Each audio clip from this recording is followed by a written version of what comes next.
ওয়াসিহাতাকা কবলা সাকামিকা। উম্মত রে আল্লাহর গোলামের দল, তোমার সুস্থতাকে অসুস্থতার আগে কাজে লাগিয়ে নাও। তুমি এখন সুস্থ আছো, স্বাভাবিক আছো, শরীর ভালো আছে, তুমি এখন রোজা রাখো, দান সাদকা করো, তুমি ইবাদত করো, তাহাজ্জুদ আদায় করো, নফল রোজা রাখো, তুমি সোমবার বৃহস্পতিবার তুমি রোজা রাখো। কারণ বিশ্ব নবী বলছেন যে একজন আদম সন্তানের বৃহস্পতিবার এবং তার সোমবার রুটিন নেওয়া হয়, রেজাল্ট আল্লাহর কাছে নেওয়া হয়। এর জন্য বিশ্ব নবী বললেন, হে আদম সন্তান, তুমি সোমবার এবং বৃহস্পতিবারে তুমি পারলে রোজা রাখো।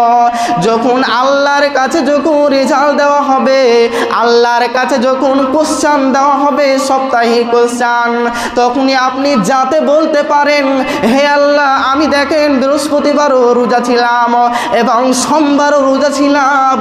এর জন্য বিশ্ব নবী বলছেন, তোমার যখন যৌবন থাকবে তখন তুমি রোজা রাখো, নফল রোজা রাখো এবং তুমি তাহাজ্জুদ পড়ো, বড় করে নামাজ আদায় করো, তুমি টাইম নিয়ে নামাজ আদায় করো, কারণ এগুলো তোমার আখিরাতে দিনে কাজে লাগবে।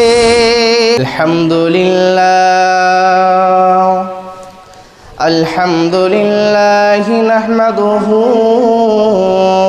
ওয়া নাস্তাঈনুহু ওয়া নাস্তাগফিরুহু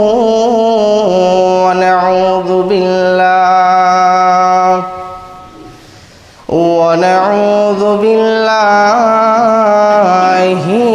মিন শুরুরি আনফুসিনা ওয়া মিন সাইয়্যাতি আমালিনা। মান ইয়াহদিহিল্লাহু ফালা মুদিল্লা লাহু ওয়া নাশহাদু আল লা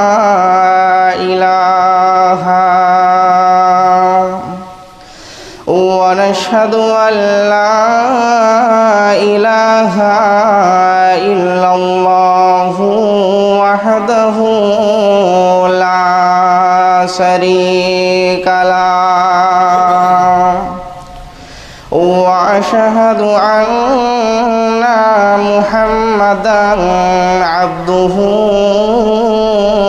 ওয়া রাসূলুহু। আম্মা বা'দু, الذي أرسله بالحق بصيرا ونذيرا وداعيا إلى الله بإذنه وسراجا منيرا. أما بعد فإن خير الحديث كتاب الله وخير الهدي هدي محمد صلى الله عليه وسلم وشر الأمور محدثاتها وكل محدثة بدعة وكل بدعة ضلالة وكل ضلالة في النار. أما بعد فقد قال الله تبارك وتعالى في كلامه المجيد وفرقانه الحميد. فأعوذ بالله من الشيطان الرجيم. بسم الله الرحيم قاف والقرآن المجيد بل عجبوا أن جاءهم منذر منهم فقال الكافرون هذا شيء عجيب أإذا متنا وكنا ترابا ذلك رجع بعيد قد علمنا ما تنقص الأرض منهم وعندنا كتاب حفيظ بل كذبوا بالحق لما جاءهم فهم في أمر مريج أفلم ينظروا إلى السماء فوقهم كيف بنيناها وزيناها وما لها من فروج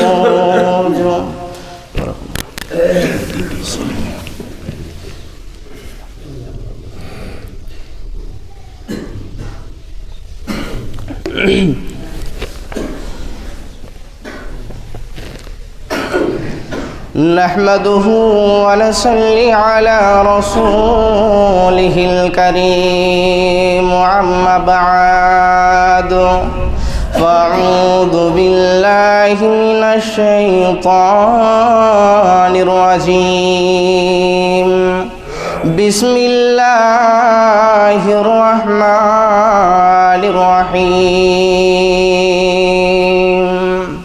يا أيها الذين آمنوا اتقوا الله ولتنظر نفس ما قدمت لغد بسم الله الرحمن الرحيم لما تقولون ما لا تفعلون بسم الله الرحمن الرحيم قوا أنفسكم وأهليكم نارا الآيات وعن ابن عباس رضي الله تعالى عنه قال النبي صلى الله عليه وسلم إخسة ثلاثة من خمسين سبابك قبل حرامك وصحتك قبل سقامك وغناك قبل فقرك وفراغك قبل شغلك الحديث সম্মানিত সুযোগ্য দিনদার ইমানদার জুমআর ভাতৃবৃন্দ, সমস্ত প্রশংসা সেই মহান আল্লাহ রাব্বুল আলামিনের জন্য, যিনার অশেষ কৃপায়, যিনার অশেষ দয়াতে আজকে এই একটা সুন্দর জুমআর দিনে উপস্থিত হওয়ার সুযোগ পেয়েছি। তাই সংক্ষিপ্ত ভাষায় বলুন আলহামদুলিল্লাহ। তার পরে পরে ধর্মের গুরু, কর্মের নেতা, মা আমিন আল্লাহ মুরুদুলাল, নবী মাক্কি, নবী মাদানী, আখেরি নবী মুহাম্মদুর রাসূলুল্লাহ সাল্লাল্লাহু আলাইহি ওয়াসাল্লাম। সম্মানিত উপস্থিতি, আজকে আমি আপনাদের সম্মুখে যে বক্তব্যের বিষয়টা নিয়ে দণ্ডায়মান হয়েছি সেটা হচ্ছে যৌবন থেকে মৃত্যু পর্যন্ত একটা মুমিনের করণীয়।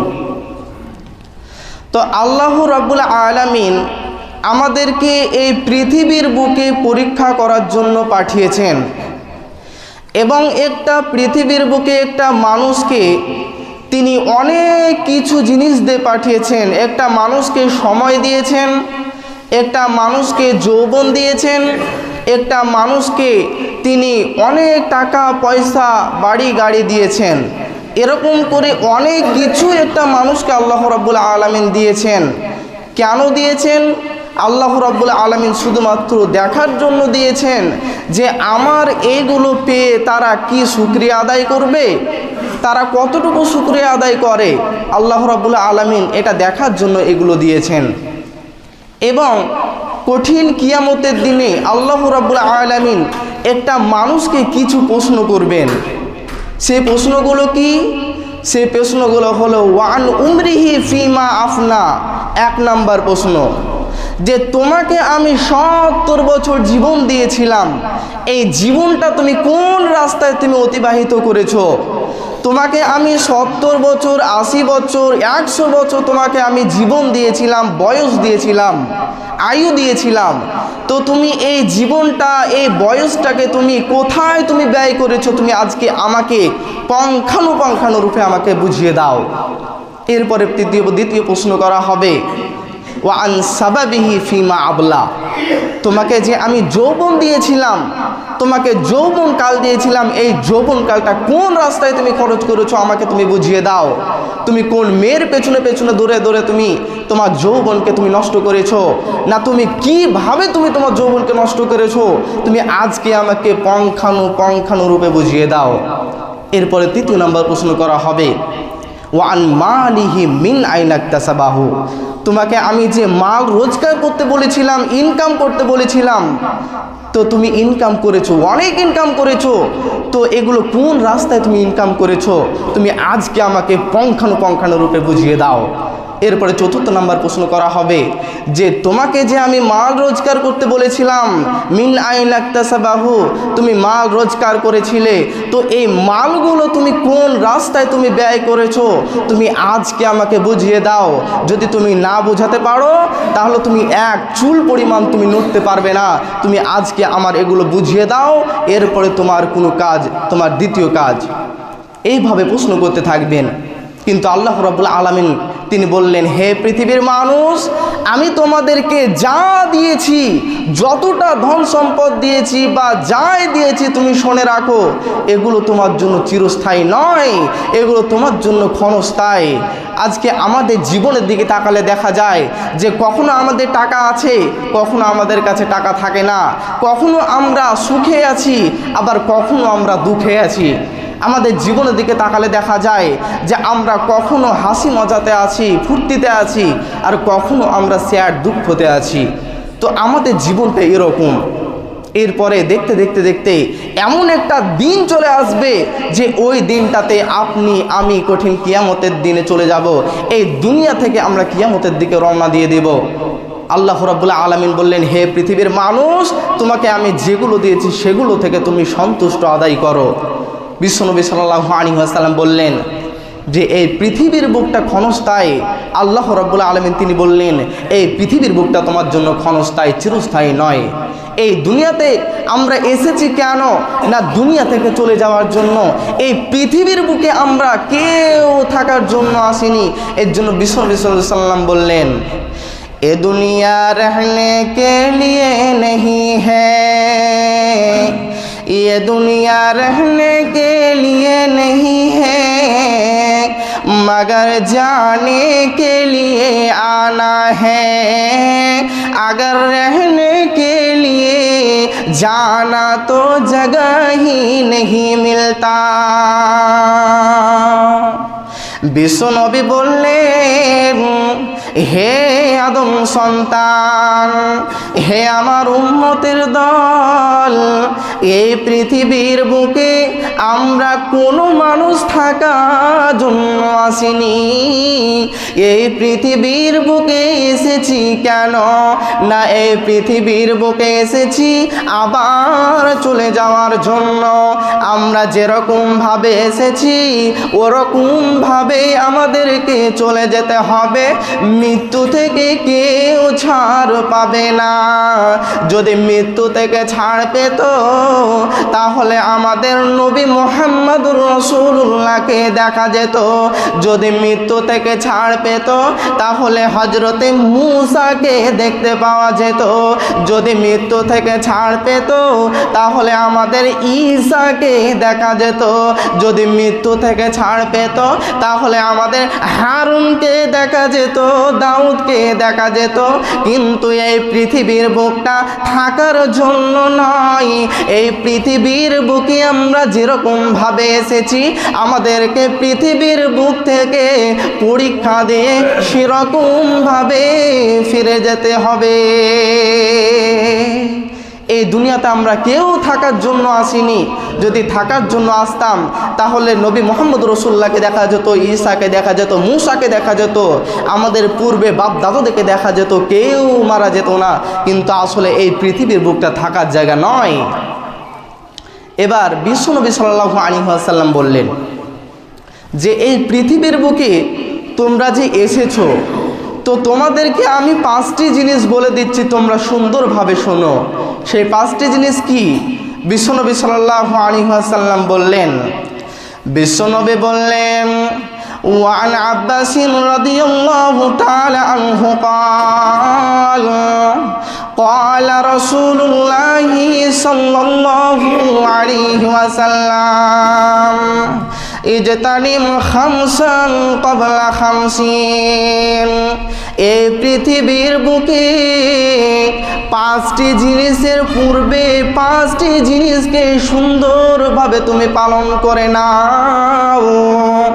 এর মধ্যে বিশ্ব নবী এক নম্বরে তিনি বললেন, সাবাবাকা ক্বাবলা হারামিকা। উম্মত রে, আল্লাহর গোলাম, শঙ্করপুর গ্রামের চিন্তা চেতনা মানুষ, তোমরা শোনো। তোমরা একটা কাগজ কলম নিয়ে বসে যাও, অঙ্ক করো, হিসাব বের করে নাও। জীবনে যৌবন একবার পাবে, আর এই যৌবনটা যেদিন তুমি পেয়ে নেবে তখনই তুমি যত কাজ আছে সব কাজকে তুমি পুঙ্খানুপুঙ্খানুরূপে করে নাও। যেদিন তোমাকে বার্ধক্যে এসে ধরে নেবে, যেদিন তোমাকে বৃদ্ধ হতে হবে, সেদিন তুমি কোনো কাম করতে পারবে না। যেদিন তুমি বৃদ্ধ হয়ে যাবে সেদিন তুমি ভালো মতো নামাজ পড়তে পারবে না, রোজা রাখতে পারবে না। তুমি যেদিন বৃদ্ধ হয়ে যাবে তোমার শরীরে শক্তি থাকবে না, তেজ থাকবে না। তুমি নামাজ পড়বে, তোমার হোঁটা ব্যথা করবে, কোমর ব্যথা করবে। এর জন্য তুমি যতদিন যৌবন পেয়েছো ততদিন তুমি আল্লাহর রাস্তায় তোমার যৌবনকে কাটিয়ে নাও। আমরা যতদিন যৌবন পেয়েছি, আমরা এখন যুবক, আমাদের এখন যৌবন আছে, আমাদের শরীর গরম, আমরা যা ইচ্ছা তাই করতে পারবো। এখন আমাদের হালকা বয়স, আমরা যেদিন বৃদ্ধ হয়ে যাব, আমাদেরকে যখন বার্ধক্য এসে যখন ধরে নেবে তখন আমরা কিন্তু আর ভালো মতো নামাজ পড়তে পারবো না, তাহাজ্জুদ পড়তে পারবো না, আমরা কিছুই করতে পারবো না, খুব কষ্ট হবে। এর জন্য বিশ্বনবী বলছেন 5টা জিনিস আসার পূর্বে তুমি 5টা জিনিসকে ভালোভাবে তুমি করে নাও। এরপরে বিশ্বনবী সাল্লাল্লাহু আলাইহি ওয়াসাল্লাম বললেন যে তোমাদের যখন যৌবন থাকবে তখন তোমরা শিক্ষা অর্জন করো, তোমরা নিজে শিখো এবং তোমার সন্তানদেরকে অপরদেরকে তুমি শিক্ষা অর্জন করাও, তাদেরকে শিক্ষা দাও। এবং তুমি কি করো, তোমার যখন যৌবন থাকবে তোমার সংসারে তোমার পরিবারের দায়িত্ব তুমি নিয়ে নাও। কারণ তুমি যুবক, তোমার অনেক কাজ আছে, তুমি ইনকাম করো, টাকা উপার্জন করো এবং তোমার পরিবারের পেছনে তুমি খরচা করো। বিশ্বনবী সাল্লাল্লাহু আলাইহি ওয়াসাল্লাম তিনি নিজে বললেন। এরপরে আমাদেরকে কি করতে হবে, আমাদেরকে পিতামাতাদেরকে ভালোবাসতে হবে, তাদেরকে দেখতে হবে, তাদের দায়িত্ব আমি সন্তান আমাকে নিতে হবে। কারণ বিশ্বনবী সাল্লাল্লাহু আলাইহি ওয়াসাল্লাম একথা বললেন। এমনকি আল্লাহ রাব্বুল আলামিন তিনি নিজেও বললেন যে হে আদম সন্তান তোমরা শুনে রাখো, রব্বির হামহুমা কামা রব্বায়ানি সাগীরা, তুমি বলো যে হে আমার রব, আমার পিতামাতাকে যেন আমি এমনভাবে ভালোবাসতে পারি যেরকমভাবে আমার পিতামাতা আমাকে শৈশবকালে, আমি যেদিন ছোট ছিলাম, আমি ছোটকালে যেরকমভাবে আমার পিতা লালন পালন করেছে, আমার মাতা লালন পালন করেছে, হে আমার রব, আমি আমার পিতামাতাকেও যেন সেরকমভাবেই আমি লালন পালন করতে, তাদেরকে ভালোবাসতে পারি, তাদের যেন আমরা সেবা করতে পারি। আল্লাহ রাব্বুল আলামিন এটা আমাদেরকে শিখিয়ে দিলেন। অথচ আমরা যুবক, আমাদের যৌবনকাল, আমাদের যাদের বৃদ্ধ পিতামাতা আছে তাদের সঙ্গে আমাদেরকে ভালোবাসতে হবে, আমাদের দায়িত্ব আমাদেরকে নিজেকে নিতে হবে, কারণ আমরা সন্তান। এরপরে আমাদেরকে কি করতে হবে? বিশ্বনবী সাল্লাল্লাহু আলাইহি ওয়াসাল্লাম আরেকটি জিনিস বললেন যে হে আদম সন্তান তোমরা শুনে রাখো, তোমরা হারাম থেকে তোমরা দূরে থাকো, তোমরা নোংরা কাজ থেকে তোমরা দূরে থাকো। কিন্তু দেখেন আজকে আমরা কিছুই মানতে পারি না। আজকে আমরা অ্যান্ড্রয়েড ফোনে আজকে আমরা কি করছি, সারা রাত ধরে আমরা অশ্লীল অসৎ কাজ আমরা দেখছি, করছি, আমরা মোবাইলে সিনেমা দেখছি, সারা রাত পার করে দিচ্ছি, আমরা একটুও খেয়াল রাখি না। আমরা বাবা, আমাদের সন্তান সারা দিন তারা মোবাইলে গেম নিয়ে ব্যস্ত, ফ্রি ফায়ার পাবজি নিয়ে ব্যস্ত, কিন্তু আমরা বাবা হয়ে আমরা কিছুই করতে পারি না। কিন্তু আল্লাহ রাব্বুল আলামিন তিনি তার নবী সাল্লাল্লাহু আলাইহি সাল্লাম বললেন যে তুমি তোমার বাবাকে তুমি যেমনভাবে দেখেছো তুমি সেরকম হয়ে যাও, এবং তুমি তোমার সন্তানদেরকে সেরকমভাবে তৈরি করো, তাদেরকে তোমার দায়িত্ব নিয়ে নাও, তাদের দায়িত্ব তুমি নিয়ে নাও। তোমার মেয়ে থাকলে তোমার মেয়ের দায়িত্ব নিয়ে নাও, সে যেন খারাপ কুকর্ম কাজে যেন লিপ্ত না হতে পারে। কিন্তু আমরা বাবা হয়ে আমরা কিছুই করতে পারি না।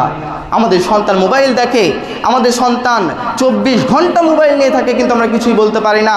ইনস্টাগ্রাম দেখে, ফেসবুক দেখে, ছবি দেখে, সিনেমা দেখে, আমরা বাবা হয়ে কিছু বলতে পারি না। এরপরে আমরা কি করি? এগুলো দোষ কার?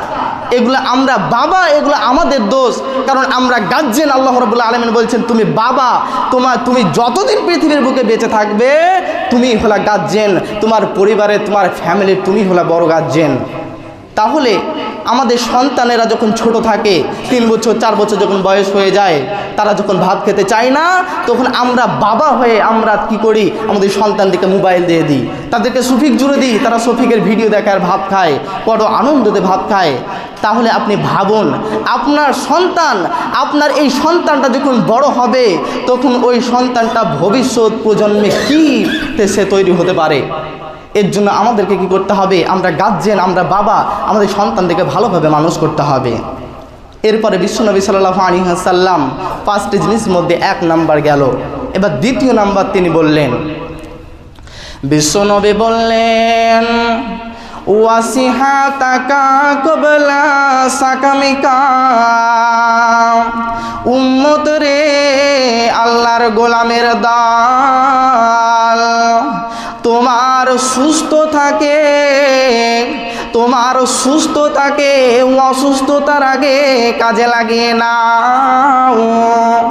তুমি এখন সুস্থ আছো, স্বাভাবিক আছো, শরীর ভালো আছে, তুমি এখন রোজা রাখো, দান সাদকা করো, তুমি ইবাদত করো, তাহাজ্জুদ আদায় করো, নফল রোজা রাখো, তুমি সোমবার বৃহস্পতিবার তুমি রোজা রাখো। কারণ বিশ্ব নবী বলছেন যে একজন আদম সন্তানের বৃহস্পতিবার এবং তার সোমবার রুটিন নেওয়া হয়, রেজাল্ট আল্লাহর কাছে নেওয়া হয়। এর জন্য বিশ্ব নবী বললেন হে আদম সন্তান, তুমি সোমবার এবং বৃহস্পতিবারে তুমি পারলে রোজা রাখো। যখন আল্লাহর কাছে যখন রেজাল্ট দেওয়া হবে, আল্লাহর কাছে যখন কোশ্চেন দেওয়া হবে, সাপ্তাহিক কোশ্চেন, তখনই আপনি যা যাতে বলতে পারেন, হে আল্লাহ, আমি দেখেন বৃহস্পতিবারও রোজা ছিলাম এবং সোমবারও রোজা ছিলাম। এর জন্য বিশ্বনবী বলছেন, তোমার যখন যৌবন থাকবে তখন তুমি রোজা রাখো, নফল রোজা রাখো এবং তুমি তাহাজ্জুদ পড়ো, বড় করে নামাজ আদায় করো, তুমি টাইম নিয়ে নামাজ আদায় করো, কারণ এগুলো তোমার আখিরাতে দিনে কাজে লাগবে। বিশ্বনবী সাল্লাল্লাহু আলাইহি ওয়াসাল্লাম বললেন যে তুমি যখন নামাজ আদায় করবে টাইম নিয়ে নামাজ আদায় করো, বড়ভাবে নামাজ আদায় করো। তাহলে কি আমরা বড়ভাবে নামাজ আদায় করব? বিশ্বনবী সাল্লাল্লাহু আলাইহি ওয়াসাল্লাম জামাতের জন্য বলেননি, জামাতের জন্য বললেন যে তোমরা যখন একাই যখন নামাজ পড়বে তখন তোমরা বড় করে নামাজ পড়বে, তোমরা অনেক বড় করবে, যতক্ষণ তুমি দাঁড়িয়ে থাকতে পারো ততক্ষণ তুমি নামাজ আদায় করবে। এবং যখন তুমি জামাতে নামাজ আদায় করবে, ইমামের দায়িত্ব হবে যে এখানকার মধ্যে জামাতের মধ্যে সব চাইতে যে কমজোরি লোক তার দিকে তাকিয়ে নামাজ পড়ানো। এবং বিশ্বনবী সাল্লাল্লাহু আলাইহি ওয়াসাল্লাম যখন একাই যখন নামাজ আদায় করতেন, তাহাজ্জুদ পড়তেন, বিশ্বনবী সাল্লাল্লাহু আলাইহি ওয়াসাল্লাম এত বড় করে নামাজ পড়তেন যে বিশ্বনবী সাল্লাল্লাহু আলাইহি ওয়াসাল্লাম ট্যাং পা মোটা হয়ে যেত, ফুলে যেত। এরপরে বিশ্বনবী সাল্লাল্লাহু আলাইহি ওয়াসাল্লাম এবার তৃতীয় নাম্বারে তিনি বললেন, বিশ্বনবী বললেন, ওয়াগিনাকা ক্বাবলা ফাকরিকা, ওয়াগিনাকা ক্বাবলা ফাকরিকা। যখন তুমি দরিদ্র হবে তার আগে তোমার টাকা পয়সা ধন সম্পত্তিকে দান করে দাও, গরিবকে দাও, অসহায়কে দাও, ইয়েতিমকে তুমি দিয়ে দাও, দান করে দাও, মাদ্রাসায় দান করো, মসজিদে তুমি দান করে দাও। বিশ্বনবী বলছেন, তুমি যখন দান করবে তখন তুমি এমনভাবে দান করো, ছুপি ছুপি দান করো, যাতে করে তুমি ডান হাতে দান করলে বাম হাত টের পাবে না। কারণ বিশ্বনবী বলছেন, আল্লাহর আরশের নিচে 7 শ্রেণীর ব্যক্তি ছায়া পাবে, স্থান পাবে। সেদিন তার আরশের নিচে তার ছায়া ছাড়া আর কোনো ছায়া থাকবে না।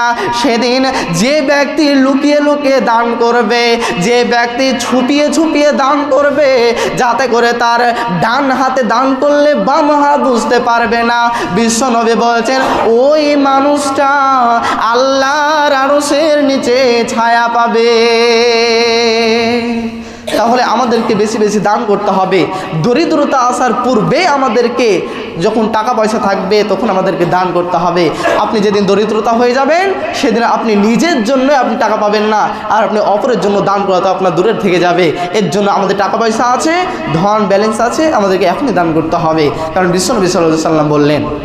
এরপরে চতুর্থ নম্বরে তিনি বিশ্বনবী সাল্লাল্লাহু আলাইহি ওয়াসাল্লাম বললেন, বিশ্বনবী বললেন, ওয়া ফিরাগাকা ক্বাবলা শুগুলিকা, ওয়া ফিরাগাকা ক্বাবলা শুগুলিকা।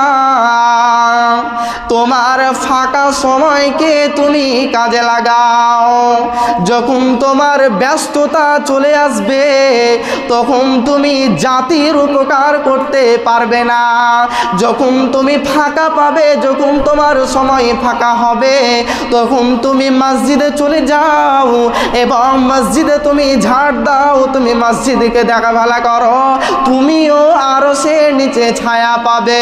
বিশ্বনবী 7 শ্রেণীর লোককে বলেছেন, তার মধ্যে 1 নাম্বার যে দান করবে, যে ব্যক্তি ইমামুল আদেল ন্যায়পরায়ণ শাসক, এবং 3য় নম্বরে বিশ্বনবী বললেন যে ব্যক্তি তার আত্মাটা মসজিদের সঙ্গে লাগিয়ে রাখবে ওই মানুষটাও আল্লাহর আরশের নিচে ছায়া পাবে। চতুর্থ নম্বরে এই কথাটা বললেন। এবং 5ম নম্বর শেষ নম্বরে বিশ্বনবী সাল্লাল্লাহু আলাইহি ওয়াসাল্লাম অনেক সতর্কর কথা বললেন। তিনি কি বললেন? বিশ্বনবী সাল্লাল্লাহু আলাইহি ওয়াসাল্লাম বললেন, ওয়া হায়াতিকা ক্বাবলা মাউতিকা। তোমার মৌত আসার পূর্বে তোমার হায়াতকে জীবনকে তুমি লাগিয়ে দাও। তুমি দেখো তুমি কোন কাজে তুমি ব্যস্ত হয়ে গেছো। তুমি ভাবো যে আমি কি করলাম, আমি গুনাহ করলাম, পাপ করলাম, আমি কি আল্লাহর কাছে ক্ষমা চাইতে পারলাম, আমার কি ক্ষমা হলো না, এটা তুমি ভাবো। যখন আমরা হায়াত পাবো, যেমন এখন আমরা পেয়েছি, এখন আমাদের উচিত হবে, বিশ্বনবী বললেন ওয়া হায়াতিকা কাবলা মাউতিকা, তোমার হায়াতের পূর্বে, মৌতের পূর্বে হায়াতকে তুমি মূল্যায়ন করো, তুমি তওবা করো, তুমি হায়াত পেতে তুমি তওবা করো, ক্ষমা চাও, এবং তুমি মানুষের কাছে অত্যাচার থেকে দূরে থাকো। অত্যাচার থেকে দূরে থাকতে বলছেন যে তুমি মানুষের কাছে অত্যাচার করিও না, জুলুম করিও না, এমনকি তুমি আল্লাহর কাছে ক্ষমা চাও যে তুমি ভুলের জন্য কি তুমি পৃথিবীর বুকে পাপ করেছো, তুমি এখনই তুমি ক্ষমা চাও, কারণ তোমার মৃত্যুর কোনো টাইম নেই, তুমি এখনও তুমি মৃত্যুবরণ করে দিতে পারো। অথচ বিশ্বনবী সাল্লাল্লাহু আলাইহি ওয়াসাল্লাম বললেন যে তোমার মৃত্যুর পূর্বে তুমি তোমার জিন্দাকে, জীবিতকে, তোমার টাইমকে তুমি কাজে লাগিয়ে নাও। কিন্তু আজকে আমরা লাগাতে পারি না, আজকে আমরা ব্যস্ততার মাঝে আজকে পড়ে যাই।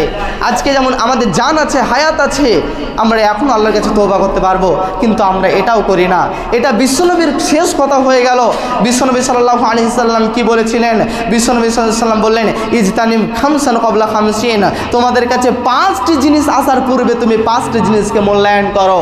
এটা বিশ্বনবী সাল্লাল্লাহু আলাইহি সাল্লাম বললেন। এবং আল্লাহ রাব্বুল আলামিন তিনি কি ভাষা বললেন এবার দেখেন। আল্লাহ রাব্বুল আলামিন পবিত্র কোরআনের মধ্যে একটা ভাষা তিনি লিখে দিলেন। সেই ভাষাটা কি? আল্লাহ রাব্বুল আলামিন পবিত্র কোরআনের মধ্যে বললেন বিসমিল্লাহির রহমানির রহিম, ইয়া আইয়ুহাল্লাযীনা আমানুত্তাকুল্লাহা ওয়াল তানজুর নাফসুম মা কদ্দামাত লিগাদ ওয়াত্তাকুল্লাহা ইন্নাল্লাহা। আল্লাহ রাব্বুল আলামিন বললেন, হে পৃথিবীর মানুষ, সর্বপ্রথম আমাকে তুমি ভয় করো, আমাকে তুমি ভয় করো যতটুকু ভয় করা উচিত। এবং তুমি কি করো? তোমার জীবনের দিকে তাকাও যে তুমি কতটা গুনাহ করেছো, কতটা নেকি করেছো, কতটা আমল করেছো। তোমার জীবনের দিকে তুমি তাকিয়ে দেখো যে এই আমলগুলো কি কঠিন কিয়ামতের দিনে তোমাকে লাগিয়ে থাকতে পারবে। এটা তুমি দেখে নাও যে তুমি আমল করেছো, এই আমলের বিনিময়ে তুমি তোমার আমলে কঠিন কিয়ামতের দিনে দাঁড়াতে পারবে কি? তাহলে এই থেকে বোঝা গেল আল্লাহ বলছেন তুমি যে আমল করেছো না করেছো, তুমি এই আমলগুলো নিজে নিজে ভাবো এবং দেখো যে আমি কঠিন কিয়ামতের দিনে আমি আমার আমলের বিনিময়ে আমি কি আখিরাতে দাঁড়িয়ে থাকতে পারবো। কারণ বিশ্বনবী বললেন তোমার আমলে তোমাকেই দাঁড়িয়ে থাকতে হবে কঠিন কিয়ামতের দিনে। আল্লাহ তাবারক ওয়া তাআলা বিশ্বনবীকে বললেন, নবী হে, তুমি সবাইকে বলে দাও, তুমি তোমার আহলদেরকে বলে দাও, যে তোমার সাথীদেরকে বলে দাও যে তারা যেন নিজের নিজের আমলে কঠিন কিয়ামতের দিনে নিজে থেকেই দাঁড়াতে পারে। বিশ্বনবী সাল্লাল্লাহু আলাইহি ওয়াসাল্লাম একদিন তার মেয়ের বাড়ি গেল। সেদিন কিন্তু কনকনে শীতের রাত্রে একটা কম্বলের ভিতরে 4টি মাথা গুনলো। তার মধ্যে সে আইডিয়া করলো যে এটা আমার নাতির মাথা, এটা আমার নাতির মাথা, এটা হাসানের মাথা, এটা হুসাইনের মাথা, আর এটা ফতেমার মাথা, আর এটা হলো আলীর মাথা। বিশ্বনবী এই করে আইডিয়া করছে না। এমন তো অবস্থায় বিশ্বনবী কিছুক্ষণ পর 4টা মাথাকে একসঙ্গে লাগিয়ে, বিশ্বনবীর মাথাকে লাগিয়ে আল্লাহকে বলছে, হে আমার রব, হে আমার রব, আমার আহলকে যারা ভালোবাসবে, আমার পরিবারকে যারা ভালোবাসবে, হাসান হোসাইনকে, ফাতেমাকে, আলীকে যারা ভালোবাসবে, হে আমার রব আপনি তাদেরকেও ভালোবাসিয়েন। এত কিসের মহব্বত দেখালেন, এত কিসের ভালোবাসা দেখালেন। এমন তো অবস্থায় আমার আল্লাহ কুরআনে একটা আয়াত নাজিল করে দিলেন। আল্লাহ তাআলা বিশ্ব নবীকে বললেন, সূরা আর সফাতের ভিতরে বললেন এবং সূরা আহকাফের ভিতরে আয়াত নাজিল করে দিলেন। বিশ্ব নবীকে বললেন, কুল মা কুনতু বিদআম মিনার রাসূলি, নবী হে তুমি তোমার আহালদেরকে বলে দাও, তুমি তোমার পরিবারকে বলে দাও, তুমি তোমার মেয়েকে বলে দাও যে তুমি নবী বলে তোমার মেয়ে কঠিন কিয়ামতের দিনে কোনো কনসিডার পাবে না। বিশ্ব নবীকে আল্লাহ বলছেন যে নবী তুমি শোনো, তোমার আহালদেরকে, তোমার বেটিদেরকে, তোমার মেয়েদেরকে, তোমার নাতিদেরকে বলে দাও যে কঠিন কিয়ামতের দিনে তুমি নবী বলে তারা কোনো কনসিডার পাবে না, তোমার মেয়ে ফাতেমা কোনো কনসিডার পাবে না। তুমি যাদেরকে জান দিয়ে অন্তর দিয়ে ভালোবাসো, তোমার নাতি হাসান হুসাইনকে, তাদেরকেও তুমি পাবে না। সেদিন তাদেরকে তাদের আমল নামা হিসাবে দাঁড়াতে হবে। তাহলে কি কথাটা বলেছিল? তাহলে আপনি বাবা, আপনি সন্তান, তাহলে আপনি কি ভাবছেন যে আপনার সন্তান আপনার আমলে দাঁড়াতে পারবে? জি না, আপনি যে আমলটা করবেন এই আমলেই আপনাকে কঠিন কিয়ামতের দিনে দাঁড়াতে হবে। পরিশেষে আমি আল্লাহর কাছে দোয়া করব, হে আল্লাহ গো তুমি আমাদের প্রত্যেক মানুষকে এতটা করে আমল করা তৌফিক দান করো যেই আমলে আমরা কঠিন কিয়ামতের দিনে নিজের আমলে আমরা নিজে